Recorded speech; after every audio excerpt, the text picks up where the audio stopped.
네, 우리가 얼마 전에 말씀을 나누면서 시간은 돈이다, 이 내용을 한번 같이 생각했었습니다. 여러분, 왜 시간이 돈이겠습니까? 가령 탄력이 붙은 상인이 있습니다.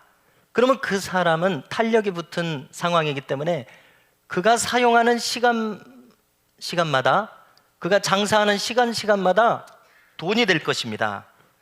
탄력이 붙은 공장이 있다고 가정해 보십시오. 그러면 그 공장에서 흘러가는 시간은 그대로 그 시간 그대로 생산성으로 나타날 것입니다. 팔로만 있으면 24시간 공장을 돌리면 엄청난 이윤을 그 공장은 벌게 될 것입니다. 자, 다시 한번 이제 제 경험을 통해서 보면은요, 탄력이 붙은 학생에게 시간은 곧 성적이 될 것입니다.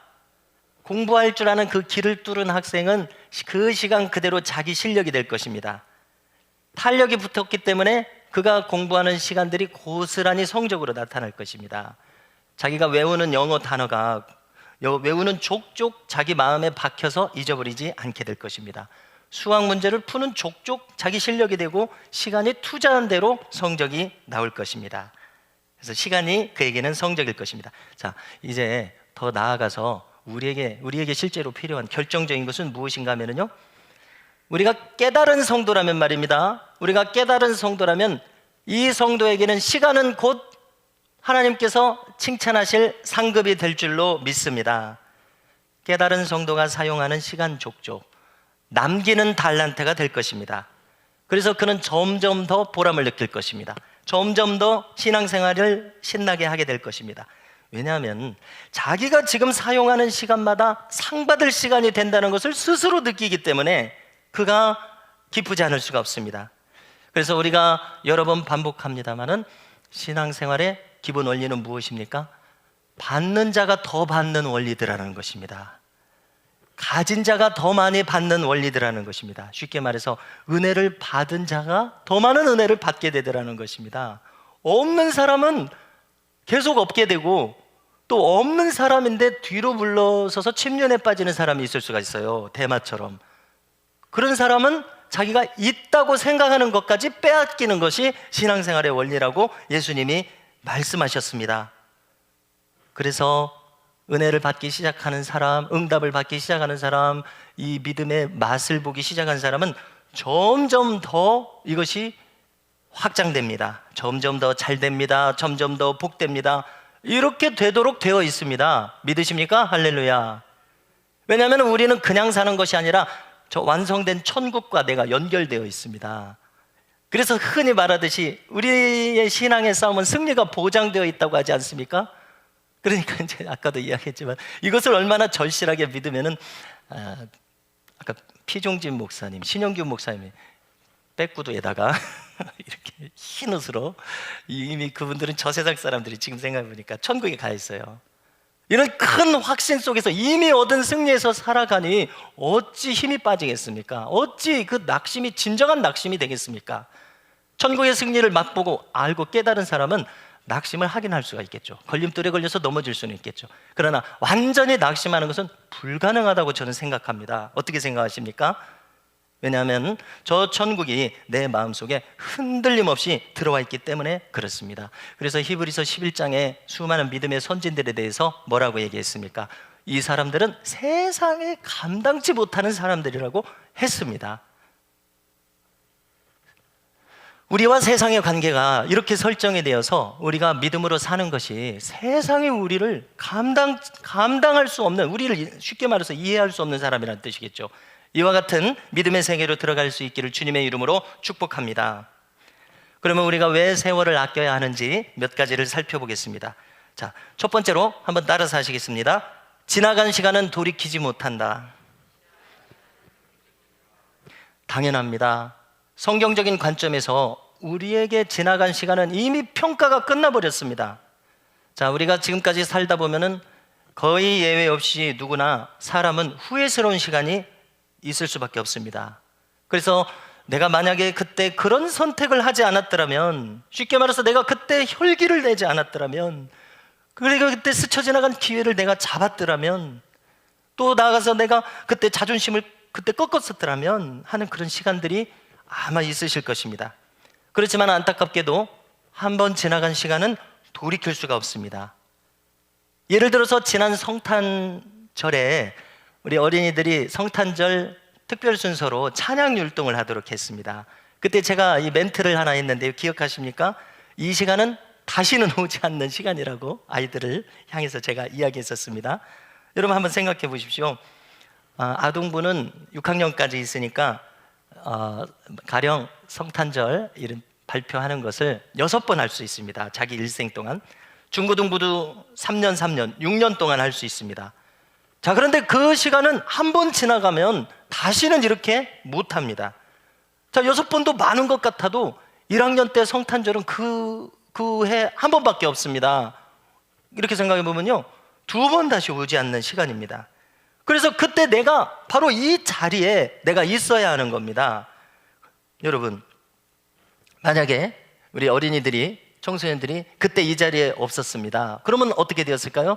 자기 집에서 잠잤겠죠. 텔레비 봤겠죠. 스마트폰 했겠죠. 게임 했겠죠. 그래서 이 영광스러운 시간이 되는 선택을 하는 대신에 다른 데 시간을 쓰게 될 것이고, 그 시간은 그냥 흘러가 버릴 수밖에 없고, 그 시간이 무의미한 시간이라면 그냥 무의미하게 없어져 버리는 시간이 된다는 것입니다. 그래서 오늘 말씀 17절을 보니까요, 뭐라고 말씀하냐면요, 읽어드리겠습니다. 그러므로 어리석은 자가 되지 말라고 합니다. 그래서 오직 주의 뜻이 무엇인가 이해하라고 합니다. 자, 여러분, 왜 어리석겠습니까? 이 소중한 시간이 목적대로 사용되지 못하는 시간이 되기 때문에 그렇습니다. 결론적으로 바울은 이것은 주의 목적대로, 주의 뜻대로 사용되지 못한 시간이라고 이야기하는 겁니다. 예를 들어 보겠습니다. 가인이 분을 내서 동생 아벨을 때려 죽였습니다. 여러분, 그 시간을 돌이킬 수 있습니까? 당연히 돌이킬 수 없습니다. 그냥 지나가 버렸습니다. 이미 우리 천국의 관점에서 보면 천국 행위록에 기록되어서 완전히 봉인되어 버렸습니다. 절대 건드릴 수 없습니다. 그건 이제 돌이킬 수가 없습니다. 다윗이 7계명을 범했습니다. 우리아의 생명을 해쳤습니다. 돌이킬 수 없는 박제된 시간이 되어버립니다. 자, 조금 전에 대만은 선교 여행 중에 바울을 버리고 데살로니가로 가버렸다고 기록되어 있습니다.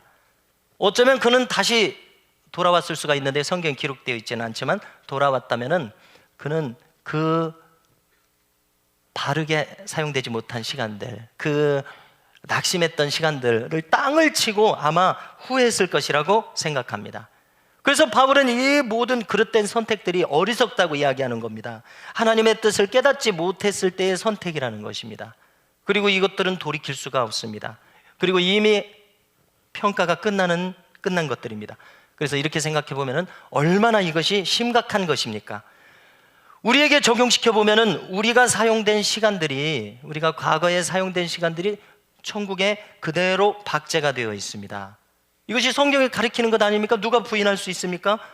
그래서 만일 우리가 이것을 뼈저리게 깨닫게 된다면 참 이건 심각한 이야기입니다. 참 무섭고 두려운 이야기입니다. 그래서 깨달은 성도들은, 우리가 신앙 역사를 통해서 깨달은 성도들을 보면은 시간을 하나같이 다 아끼는 사람들이었습니다. 자, 영국 교회의 부흥을 이끌었던 17, 8세기 인물은 요한 웨슬리입니다. 요한 웨슬리는 그 시간을 너무나 아끼면서 사용했다고 합니다. 가령 그는 말을 타고 초청받은 곳에 가서 설교를 하는데 그 말 위에서 성경을 읽거나 설교 준비를 하거나 했다고 전해지고 있습니다. 얼마나 시간을 아끼면 그렇게 썼겠습니까? 그런가 하면 미국의 1700년대 중반, 미국 뉴잉글랜드 지역을 비롯해서 미국 전역에 1차 대각성 부흥운동을 일으켰었던, 여러 번 거론했었던 조나단 에드워즈라고 하는 이 목사님은, 이 목사님도 마찬가지입니다. 이 목사님의 일상생활에 자기 행동 강령이 있는데 뭐 10개인지 20개인지 이렇게 쭉 있습니다. 거기 보면은 시간을 아끼라는 내용이 있습니다. 자기 시간을 철저하게 시간 관리를 하는 내용들이 있습니다. 여러분, 이처럼 깨달은 성도들은 모두 시간을 아끼는 사람들이었습니다. 시간을 허투루 쓰지 않았습니다. 자, 만일 우리에게 적용해 본다면, 우리가 만일 정말로 천국의 행위록에 나의 행위가 기록된다는 것을 깨닫는다면, 그것을 진실로 깨닫는다면 우리의 시간을 아끼면서 사용할 수밖에 없을 것이라는 사실입니다. 요즘 말로 표현한다면요, 천국 행위록에 천사가 지금 이 시간조차도 천군 천사들이 와서 천국의 캠코더로 다 촬영하고 있다는 겁니다. 천국의 속기사들이 다 이거 받아 적고 있다는 겁니다. 여러분, 우리가 풀어서 이해하면 이렇게 되는데요, 실제로 무슨 이와 유사한 방법인지 어쩐지 우리는 확인할 수 없습니다만은 천국의 행위록에 다 기록되고 그것이 심판날 우리에게 심판의 증거로 사용된다는 이야기입니다. 자, 두 번째로 왜 우리가 시간을 아껴야 됩니까? 따라서 하시겠습니다. 현재라는 시간에 집중해야 할 필요가 있다. 현재가 얼마나 중요하냐는 겁니다. 자, 어거스틴이라고 하는 주전 400년 주후 400년 전후의 인물을 다 잘 아시지 않습니까? 이 어거스틴은 그 세속 철학에서도 그를 인용할 만큼 이런 사상사에서 중요한 역할에 있더라고요. 한 장을 마련할 정도로. 자, 세상 철학에서도 그의 이론을 인용할 수밖에 없는 그러한 인물인데요. 그는 그러니까 이 신앙과 신학의 차원에서 체계적인 신학이라고 해야겠습니다. 이 신학을 수립한 사람입니다. 시간에 대해서 그가 연구한 것이 유명해서 잘 알려져 있고 또 전해져 내려오는데요. 시간과 영원. 책 제목만 봐도 그가 무엇을 다뤘는지 알 수가 있을 것입니다. 시간과 영원이라는 책이 유명합니다. 물론 자세하게 읽어볼 기회는 가지지 못했습니다. 자, 그런데 어거스틴이 남긴 유명한 말이 전해지는데요, 그는 이렇게 이야기합니다. 이 시간이라고 하는 것에 과거가 있고 현재가 있고 미래가 있다고 생각하면 안 된다고 주장합니다. 그는 그 대신에 어떻게 말하냐면은 과거에 속하여져 있는 현재가 있고 현재에 속해져 있는 현재가 있고 또 미래에 속해져 있는 현재가 있다, 이렇게 설명을 합니다. 어떻게 설명한 겁니까? 현재를 대단히 강조한 것입니다. 현재인데 과거가 지배하는 현재가 있고, 말을 달리 해보자면요, 현재를 지배하는 현재가 있고 또 미래가 지배하는 현재가 있다. 우리가 이렇게 여러 가지 말로 표현해 볼 수 있을 것입니다. 자, 달리 이제 설명을 하자면요, 과거에 발목 잡혀서 살아가서는 안 된다는 결론을 얻게 되는 겁니다. 우리가 현재에 충실해야 하지만 또 다른 말로 현재에 우리가 또 충실해야 됩니다. 그러나 현재만 생각해서는 또 안 된다는 결론을 얻게 됩니다. 그럼 어떤 결론을 얻게 됩니까? 반드시 미래지향적인 현재를 살아야 된다는 결론을 얻게 됩니다. 한번 집에 가서 곰곰이 기회가 있으면 생각해 보십시오. 과거에 지배당하는 현재, 현재에 충실한 현재, 미래에 의해서 지배당하는 현재, 현재를 강조한 것은 강조한 것인데 어디를 강조해서 살아야 하는지 집에 가서 한번 생각해 보시라는 이야기입니다. 자, 저는 지금 결론을 드렸습니다. 미래에 의해서 지배당하는 현재를 살아야 한다라는 결론을 가지게 된다고 말씀을 드렸습니다. 물론 미래에 사로잡히는 삶도 두 가지로 나눌 수가 있을 것입니다. 가령 어떤 사람은 순전히 실제로 오지 않을 불가능하고 허황된 미래를 꿈꾸는 사람들이 있을 것입니다. 이것을 이제 한문으로 백일몽이라고 하지 않습니까? 영어로는 데이드림, 그냥 허황된 꿈을 꾸는 겁니다. 자, 그런데 바울은 어떻게 했습니까? 조금 전에도 거론했습니다. 그는 위에서 부르신 부름의 상을 위하여 쫓아가노라, 이렇게 말했습니다. 그가 네로 황제에게 단두대에서 참수를 당하기 전에 기록한 성경에 이렇게 지금 기록했습니다. 전제와 같이 내가 부음이 되고 이제 하나님께서 나를 부르실 때가 가까이 왔다는 것을 이제 알게 되었습니다. 곧 단두대에 올라가게 됩니다. 그러나 그는 위에서 부르신 부름의 상을 위하여 지금도 쫓아가고 있다, 이렇게 이야기합니다. 그러면 이것을 만약에 우리가 응용한다면요, 가만히 한번 생각해 보십시오. 다윗의 모든 서신서들 이렇게 생각해 보십시오. 최근에 우리가 새벽에 말씀 나눈 것들을 중심으로 한번 생각해 보십시오. 저는 이렇게 생각해 됐습니다. 바울의 신앙생활에서 가장 큰 특징으로 나타나는 것은 무엇일까 한번 생각해 봤습니다. 바울의 하루 일과를 우리 한번 상상해 보고자 했을 때 여러분 한번 그려보십시오. 바울은 무엇을 했겠습니까? 바울은 기도를 중요시했을 것이라는 생각을 가지게 됩니다. 바울 스스로도 그렇게 말했죠. 최근에 나는 다른 사람보다 방언을 더 많이 말함으로 하나님께 감사하노라라고 했습니다. 또 우리가 베드로가 한 말입니다만은 다 일맥상통하는 차원에서 보면은 믿음의 선진들은 기도함으로 하나님께 교제하는 것을 가장 중요하게 생각했습니다. 그렇다면 위에서 부르신 부름의 상을 위하여 쫓아가노라라고 했을 때 바울이 내일 단도대에 올라간다고 했을 때 오늘 무슨 일을 했을 것인가 하는 것을 상상해 본다면 바울은 오늘도 기도했을 것이라는 결론을 얻게 된다는 것입니다. 할렐루야. 여러분, 이것이 미래가 나를 지배하는 삶일 것입니다. 그래서 가령 내일도 전교회에 나와서 함께 기도합시다, 기도 훈련을 합시다. 이것이 요점 아닙니까? 말씀을 나누고 어떻게 기도해야 하는지 우리 말씀으로 힘을 얻어서 기도합시다가 이것이 결론이요 핵심입니다. 그러면은 이 우리가 기도한다는 것은 무엇을 의미합니까? 바로 이 세월을 아낀다는 오늘 말씀 차원에서 생각해 보면은 미래에 의해서 사로잡히는 미래지향적인 시간을 사용하는 것이다 라고 생각할 수 있다고 믿어집니다. 성도 여러분, 바로 이것이 그리스도인의 시간관이라고 믿어집니다. 우리의 미래가 현재를 지배하는 삶의 방식입니다. 그렇다면 이런 사고방식으로 사는 사람은 현재를 어떻게 살겠습니까? 그가 어떤 각오로 현재를 살게 되겠습니까? 미래를 두고 보건대 내가 결코 이 미래에 손해볼 일을 하지 않아야 되겠다는 결심을 가지지 않겠습니까? 그렇지 않습니까? 미래가 어떤 방식으로 결정되고 미래가 어떤 방식으로 평가되는지 심판받는지 뼈저리게 아는 사람은 이 현재를 삶에 있어서 내 미래에 손해보는 일 결코 하지 않겠다, 이런 방식으로 살아가게 될 것입니다. 성도 여러분, 미래에 심판대가 있습니다. 조금 전에도 거론했습니다만 이 심판대에는 행위록이 있습니다. 여러분, 이렇게 생각하면 됩니다. 조금 전에도 이야기했듯이 천사가 우리의 온 삶을 하늘의 캠코더로 다 녹화하고 있습니다. 이것을 어렸을 때부터 깨달아야 되는데 중간에 이걸 깨닫지 못해가지고 막 이제 헤매고 방황하는 겁니다.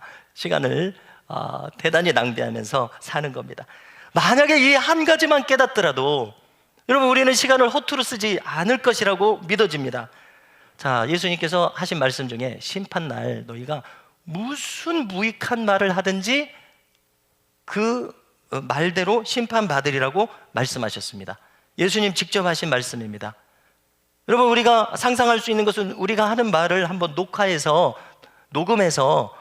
하루 종일 하는 말을 녹음해서 한번 들어본다고 생각해 보십시오. 아내와 남편에게 하는 말 나 혼자 한번 생각하고 또 이렇게 독백하는 말 다 녹음해서 한번 들어본다고 생각하십시오. 아마 부정적인 말이 상당히 될 것입니다. 막 거기에 욕지거리도 있을지도 몰라요.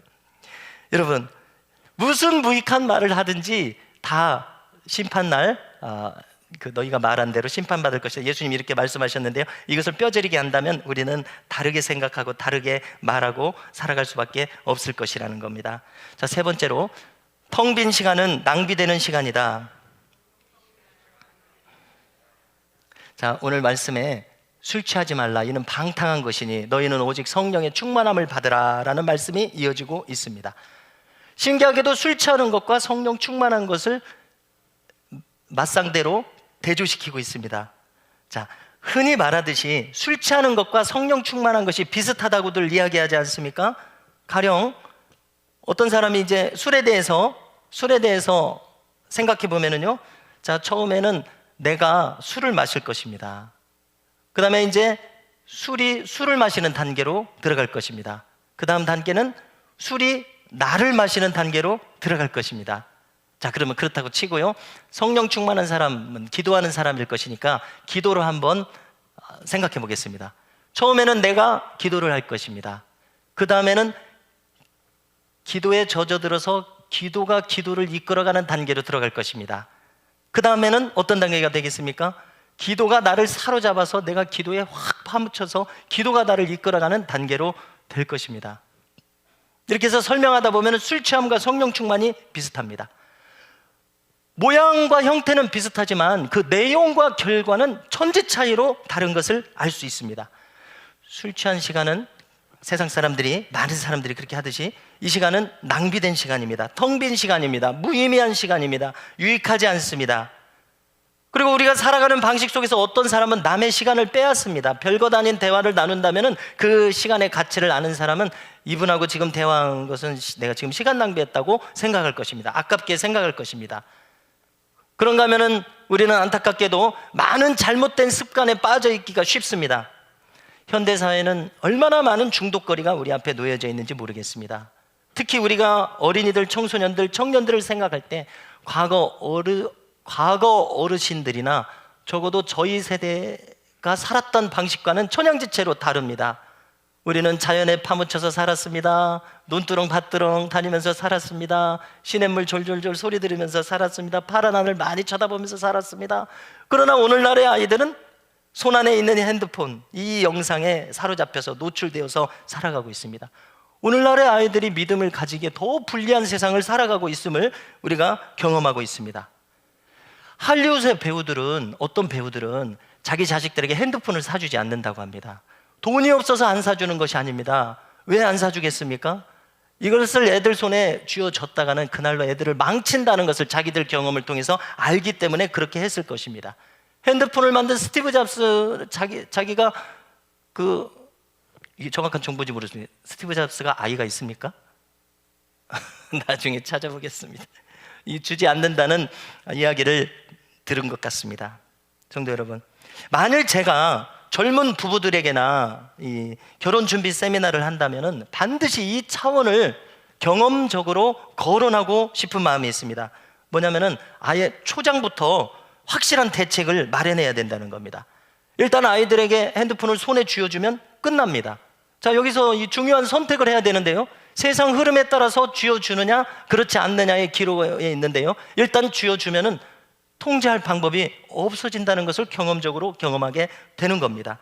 그렇다면 우리 교회 전체의 경건을 생각할 때에 교회 전체의 젊은 세대에게 어떻게 하라고 하는 것을 교회 전체의 신앙적인 관점과 정책으로 삼아야 되지 않겠느냐는 생각을 가지게 된다는 겁니다. 만약에 아이들에게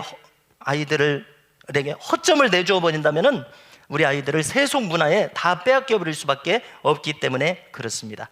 성도 여러분, 우리에게 주신 시간을 창조적으로 사용하실 수 있기를 주님의 이름으로 축복합니다. 세월을 아끼라 때가 악하니라, 이것이 우리가 오늘 지금 살피고 있는 성경인데요, 영어 성경을 보면은 redeem이라는 말을 쓰고 있습니다. 우리가 예수님을 구속하신 어린 양이라고 할 때 영어 찬송 가사나 영어 성경을 보면은 Redeemer the Lamb 이렇게 하고 있습니다. The Lamb은 어린 양이라는 뜻이고 Redeemer는 구속자라는 뜻입니다. 구속이라고 하는 것은 값을 치르고 사왔다는 뜻입니다. Redeemer the Lamb, 구속주 어린 양이라고 했을 때 이 어린 양은 피를 흘려서 생명을 내어줌으로써 희생양이 돼서 그 죄를 대신 대가를 치르게 해서 그가 정결한 사람이 되게 했다는 뜻입니다. 예수님이 구속주 어린 양이라는 것은 그 뜻인데요, 여기 지금 세월을 아끼라라는 말에 영어 성경에 redeem이라는 말을 쓰고 있습니다. 구속해내라, 값을 치르고 그것을 구출해내라 라는 뜻입니다. 시간을 구출해내라 이런 뜻이 되고 있습니다. 왜? 때가 악하기 때문에.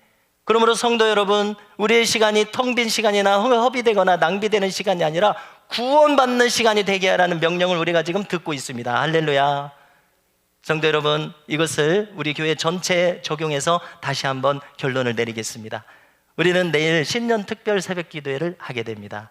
오전과 지나간 여러 시간들을 통해서 나오지 않는 성도들도 꼭 나오시도록 권면을 드렸습니다. 과연 내일 아침에 어떤 결과가 나올지 모르겠습니다. 그러나 이제 주어진 결과를 그대로 우리가 받아들이면서 우리에게 주어진 이 시간을 구원해내는 놀라운 역사가 우리 교회에게 펼쳐질 수 있기를 주님의 이름으로 축복합니다.